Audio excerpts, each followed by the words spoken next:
화제의 뉴스를 골라 과학 기자의 시선으로 분석하는 과학본색 시간입니다. 스튜디오에 최소라 기자 나와 있습니다. 어서 오세요. 안녕하세요. 네, 오늘은 어떤 이야기 나눠볼까요? 네, 혹시 냉동 전자나 이 냉동 난자에 대해서 들어보셨나요? 제가 예전에 보도를 봤는데 요새 좀 결혼이나 출산 늦어져서 20, 30대 여성들도 난자 동결하려는 그런 사람들이 많아지고 있다 이런 보도는 봤었고요. 네.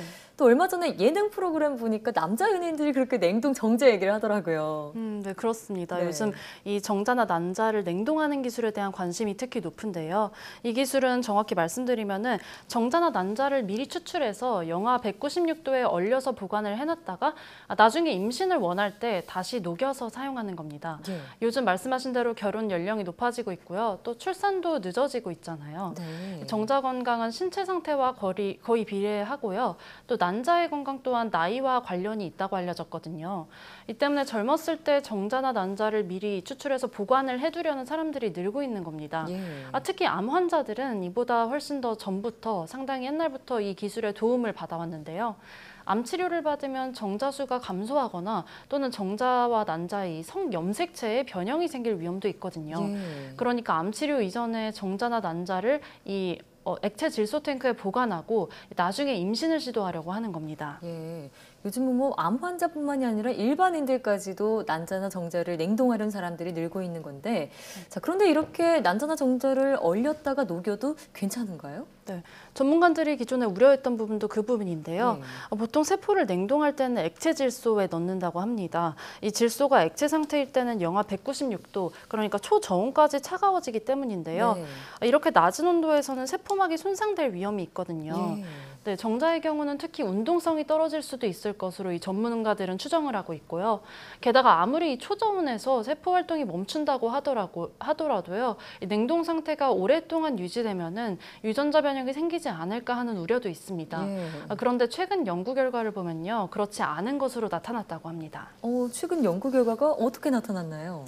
네, 호주 연구팀에 의한 연구 결과인데요. 예. 지난 1968년에 이 연구팀이 그러니까 50년 전이죠. 순양의 4마리의 정자를 보관한 적이 있다고 합니다. 네. 최근 연구팀이 이 정자들을 녹여서 이 1년 동안만 얼렸다 녹인 정자와 비교를 해봤다고 합니다. 예. 그 결과 정자의 움직임과 속도, 그리고 생존 능력, 그리고 DNA 상태까지 차이가 없는 것으로 나타났습니다. 지금 화면에 보고 계신 게 이 50년간 얼렸다가 녹인 정자거든요. 네. 운동성이 있고요. 이게 뭐 연구진에 의하면 1년 동안 얼렸던 정자와 비슷하다라고 합니다. 그래요? 네. 그냥 화면으로 봤을 때는 비슷하게 활발해 보인다는 생각이 드는데, 그렇습니다. 자, 이렇게 50년 동안 얼어있던 정자, 혹시 임신도 가능했나요?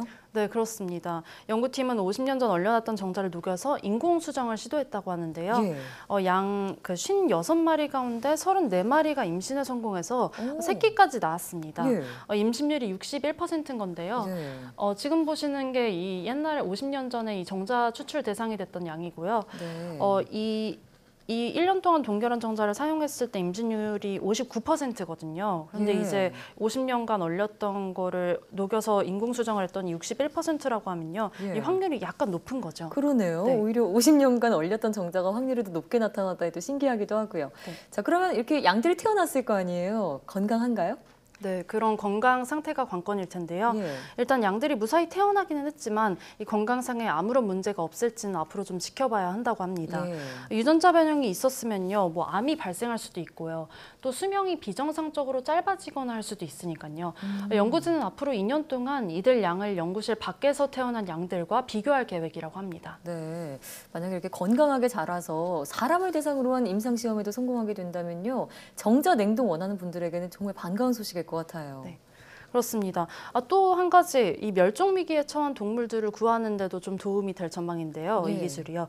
네, 멸종 위기 동물의 생식 세포를 미리 얼려놓는다면 이 인공 수정을 통해서 나중에 개체 수를 늘리는데도 이 도움이 될 전망입니다. 네, 사람뿐만이 아니라 그런 멸종위기 종들까지 생태계 전반에 참 긍정적인 기술이 될 수 있을 텐데, 이 태어난 양들 앞으로 한 2년 정도 더 지켜본다고 하니까 혹시 중간 결과 발표되면 다시 한번 달아주시기 바랄게요. 네. 네, 다음 소식으로 넘어가 볼까요? 네, 요즘 일회용 플라스틱에 의한 환경 오염이 심각하잖아요. 네. 네, 최근에 숨진 고래 뱃속에서 플라스틱 쓰레기 40kg이 발견됐다는 충격적인 소식도 있었고요. 예. 플라스틱은 생물이 이거를 삼켰을 때 소화를 못해서 몸에 쌓이거든요. 이 때문에 고래가 플라스틱을 먹고 포만감을 느껴서 이제 음식을 더 이상 먹지 않아서 기력이 없거나 해서 굶어 죽기도 하고요. 네. 또 5mm 미만의 미세 플라스틱 문제도 좀 심각하죠. 치약이나 세정제 또는 이 세수할 때 포함된 스크럽 등에도 이제 미세 플라스틱이 있는데요. 예. 이런 미세 플라스틱은 해양으로 흘려 들어가서 이 환경 문제를 유발하기도 하고요. 이를 이제 물고기가 섭취하면은 이 물고기를 또 인간이 먹으면서 사람 몸에도 이 미세 플라스틱이 쌓일 수 있어서 더 큰 공포로 다가옵니다. 네. 근데 이 때문에 이 바이오 플라스틱 등 자연에서 분해되는 플라스틱을 개발하는 연구가 활발한데요. 이 옥수수나 사탕수수, 심지어는 이 커피 찌꺼기처럼 인간이 좀 안 쓰거나 버리는 물질로 플라스틱을 만들기도 하는데요. 그런데 최근에 또 하나의 기발한 플라스틱 원료가 발견됐다고 해서 준비했습니다. 예. 자, 일단 말씀해주신 이런 바이오 플라스틱, 지금 뭐 플라스틱이 환경 오염의 주범으로 꼽히고 있는데 이를 대체할 그런 새로운 해결책으로 떠오르고 있잖아요. 네. 또 기막힌 플라스틱 원료가 발견했다고 하니까 궁금해지네요. 어떤 건가요? 네, 이번에 이제 개발된 바이오 플라스틱은요, 새우나 게 그리고 랍스터를 먹을 때 이제 껍질 부분을 우리가 버리잖아요. 예. 네, 이 영국 연구팀이 이런 갑각류의 껍질로 플라스틱을 만드는데 성공했다고 합니다. 오. 이게 쉘웍스 프로젝트라고 불리는데요. 만드는 과정을 살펴보면요. 먼저 새우 등 갑각류 껍질을 잘게 부숴서 이 키틴이라는 물질을 추출하는 겁니다. 예. 네, 여기에 이제 키틴에다가 식초를 섞어서 녹인 다음에 그런 플라스틱의 원료를 만드는 건데요.